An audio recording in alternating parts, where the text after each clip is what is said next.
Hello students, आप सभी का स्वागत है आपके अपने यूट्यूब चैनल बोर्ड एग्जाम तैयारी पर। इस वीडियो में आज हम लोग रासायनिक अभिक्रिया एवं समीकरण के बारे में अध्ययन करेंगे। तो चलिए शुरू करते हैं। देखिए, इस चैप्टर में जो है सबसे मेन पॉइंट जो है रासायनिक अभिक्रिया है, ठीक है, और इसके जो प्रकार। यह चैप्टर जो काफ़ी महत्वपूर्ण चैप्टर है, इससे जो प्रश्न जो है एग्जाम में बार बार पूछा जाता है, इसलिए आप इस वीडियो में जो भी पॉइंट मैं बताऊंगा उसको आप याद कर लीजिए, काफ़ी महत्वपूर्ण है। ठीक है, देखिए पहला पॉइंट जो है रासायनिक अभिक्रिया है। ठीक है, तो रासायनिक अभिक्रिया क्या है, या फिर क्वेश्चन में रहेगा रासायनिक अभिक्रिया का परिभाषा दें। ठीक है, तो इसको लिखना है, जब कोई पदार्थ अकेले या किसी अन्य पदार्थ से क्रिया करके भिन्न गुण वाला एक या अधिक नए गुण वाले पदार्थ का निर्माण करता है तो उसे रासायनिक अभिक्रिया कहते हैं। ठीक है, रासायनिक अभिक्रिया तो बहुत प्रकार के होता है, लेकिन इस चैप्टर में हम लोग 9 अभिक्रिया के बारे में चर्चा करेंगे। अभिक्रिया से हमारे परिवेश में दैनिक जीवन में बहुत सारा होते रहता है। ठीक है, जैसे कि आप लोग दूध से दही बनते देखा है, तो ये भी एक रासायनिक अभिक्रिया है। ठीक है, फिर लोहे में जंग लगना, ये भी एक रासायनिक अभिक्रिया है। अब जैसे हाइड्रोजन और क्लोरीन, ठीक है, ये दोनों जब आपस में अभिक्रिया करेगा तो हाइड्रोजन क्लोराइड बनाएगा। ठीक है, तो दो या दो से अधिक पदार्थ आपस में अभिक्रिया करके एक नया गुण वाला पदार्थ का निर्माण करता है तो उसे बोलते हैं रासायनिक अभिक्रिया। इसके बाद मेन पॉइंट है अभिकारक। अभिकारक और प्रतिफल। तो पहले अभिकारक समझते हैं। देखिए, अभिकारक उस पदार्थ को कहते हैं जो रासायनिक अभिक्रिया में भाग लेता है। ठीक है, इसका डिफिनेशन होगा वैसा पदार्थ जो रासायनिक अभिक्रिया में भाग लेता है। ठीक है, उससे अभिकारक कहते हैं। जैसे कि देख लीजिए, ऊपर की जो अभिक्रिया है इसमें हाइड्रोजन और क्लोरीन ये दोनों अभिकारक है और ये प्रतिफल है। ठीक है, तो जो रासायनिक अभिक्रिया में भाग लेता है उसे बोलते हैं अभिकारक। इसके बाद प्रतिफल, यानी कि जो अभिक्रिया के बाद नया गुण वाला पदार्थ बनता है उसे प्रतिफल कहते हैं। ठीक है, प्रतिफल इसमें कौन है अभिक्रिया में, तो ये हाइड्रोजन क्लोराइड प्रतिफल है, और हाइड्रोजन और क्लोरीन जो है ये अभिकारक है। ठीक है, प्रतिफल यानी रासायनिक अभिक्रिया के फलस्वरूप जो पदार्थ बनता है उसे प्रतिफल कहते हैं। इसके बाद पढ़ेंगे जो रासायनिक अभिक्रिया होता है उसकी विशेषता क्या होता है। ठीक है, यानी कि कैसे पता करें कि रासायनिक अभिक्रिया हो रहा है।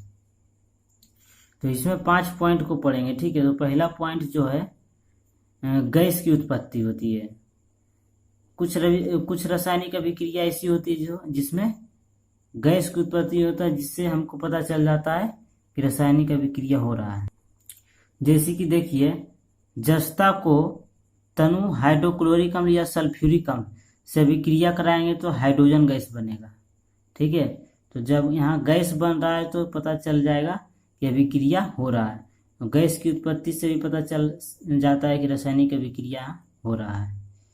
दूसरा पॉइंट जो है अवक्षेप का बनना। ठीक है, अवक्षेप, तो कुछ अभिक्रिया होता है जो अवक्षेप बनाता है। ठीक है, जैसे कि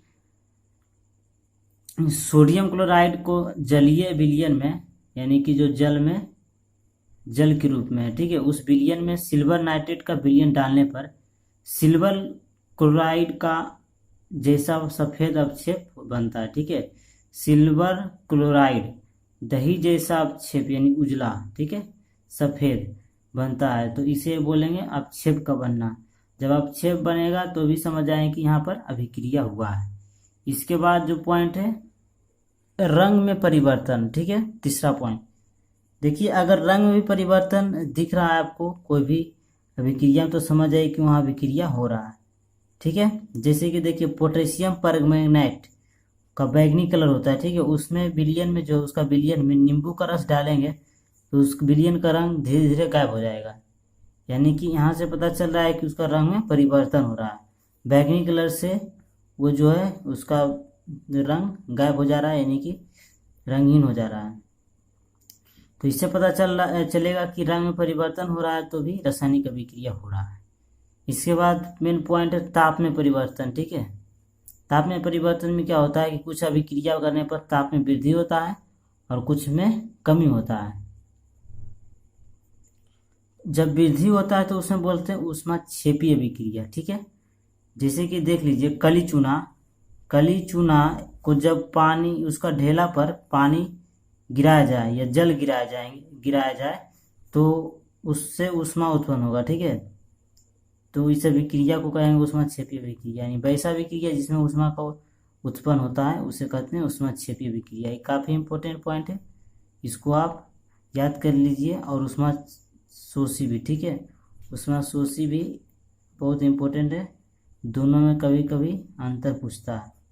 तो ऊष्मा शोषी बोलेंगे जिस अभिक्रिया में ऊष्मा का शोषण होता है, ठीक है, या अवशोषण होता है, उसे कहते हैं ऊष्मा शोषी अभिक्रिया। और ऊष्माक्षेपी जिस अभिक्रिया में ऊष्मा उत्सर्जन होता है उसे बोलेंगे ऊष्माक्षेपी। इसके बाद जो अंतिम पॉइंट है वो है अवस्था में परिवर्तन। ठीक है, तो कुछ रासायनिक अभिक्रिया ऐसा होता है जिसमें अवस्था में परिवर्तन होता है। ठीक है, तो बताइए आप लोग पदार्थ की अवस्था कितने प्रकार के होता है। ठीक है, लोग कक्षा 9 में तो पढ़े ही होंगे, तो कमेंट बॉक्स में कमेंट कीजिए कि पदार्थ की अवस्था कितने हैं। ठीक है, तो देखिए अवस्था में परिवर्तन कहने मतलब कि जो अभिक्रिया होता है कुछ अलग अवस्था में होता है और अभिक्रिया के बाद कुछ अलग अवस्था होता है। जैसे कि देख लीजिए मोमबत्ती तो आप देखे होंगे, जलाए होंगे दीपावली में।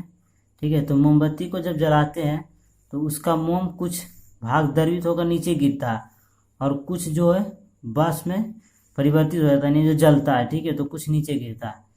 तो मोमबत्ती जो होता है वो ठोस के आकार का होता है। ठीक है, लेकिन जलाने पर जो है द्रव में कुछ गिरता है और कुछ गैस हो जाता है, वाष्प में उड़ जाता है। तो यानी कि इससे अवस्था में परिवर्तन हो रहा है। मोमबत्ती पहले ठोस में था, उसके बाद द्रव में हुआ कुछ भाग गैस में हुआ। ठीक है, तो इससे पता चल रहा है कि अभिक्रिया जब होगा तो अवस्था में परिवर्तन हो सकता है। ठीक है, तो आज के लिए इतना ही, मिलते हैं नेक्स्ट वीडियो में। तब तक के लिए जय हिंद, वंदे मातरम।